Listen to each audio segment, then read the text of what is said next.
I recently came across 2 studies that have been circulating on the internet about testosterone, and they are very different from how society views testosterone and masculinity. I feel like we always hear that testosterone makes men aggressive, makes men angry, and makes masculinity toxic. But what if testosterone makes you more likely to tell the truth? Well, that would be very interesting. Let's start with the first study from 2012. It is reported that men who received a 50 milligram dose of testosterone were more likely to report honest rolls in a dice game compared to those who received a placebo. The conclusion of the study suggests that testosterone can lead to higher levels of honesty and fewer instances of selfish lying. The second study was published in 2023. Researchers from the University of Vienna and the University of Amsterdam explored how testosterone influences social behavior in men. They wanted to see if testosterone impacts a man's ability to do good for others, especially when someone is watching. What they found is that increased testosterone in men does not make men less kind or helpful. It made them less strategic about appearing kind or useful when it wasn't truly aligned with their values. In other words, the 150 milligram dose of testosterone that these men received made them less performative, and it increased a man's ability to stand on his values and tell the truth.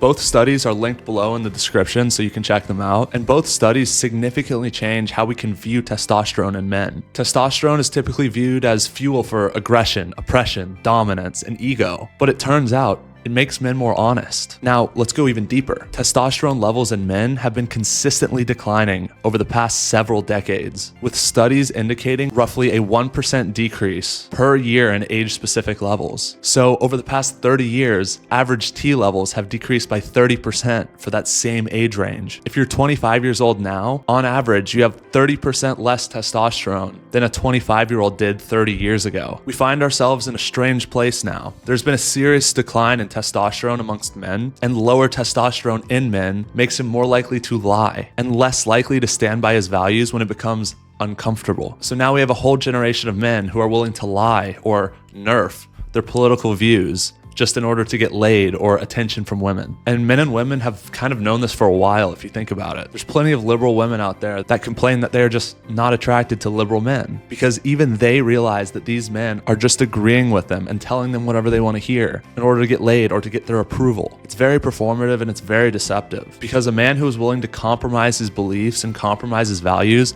for a little bit of action is no man at all. And even women find this very unattractive and they can see right through it. And I don't know, maybe you've seen the same TikToks that I have of women complaining about how they're more attractive to conservative men, but they want a man with liberal values. But the problem is they're not attracted to the man with liberal values, or these men only have their values because they're slaves to lust. And this creates a real problem for them. Now, this is a generalization. This is not always the case, but I don't know. I've seen a lot of videos of women talking about this lately, so it's interesting. Okay, this is conspiracy time. Ready? If you wanted to psyop or neuter an entire generation of men into hive mind thinkers, how would you do it? Well, to start, you would want to significantly decrease their testosterone, and you would tell them that masculinity and testosterone is bad and aggressive. Okay, interesting. But how would you actually decrease testosterone in men? You would encourage and promote processed foods. You would sedate men with porn and video games and keep them inside, keep them from exercising, and you would tell them, happy wife, happy life, which really just encourages men to lie to their wife to make sure that they're happy. Horrible advice, by the way. Telling the truth is always the right answer. And then you would demonize individual thinkers. You would call individualism rugged, and you would push for collectivism, which results in hive mind thinking. And ultimately, you would tell men that their very existence is evil. You would tell men that they are the oppressors, and you would say that masculinity and testosterone is fundamentally bad. Sounds a bit familiar. So finally, what was responsible for all of this? The answer is obvious. I just don't know if I'm quite inclined to say it, but I think you can probably figure it out. Never mind, scratch that. This video is about being honest, and I'm not a low-T male. The answer is feminism. Who is behind the feminist movement? I do not know the answer, but whoever they are no friend to Western society. They want Western society to fail, and they're succeeding.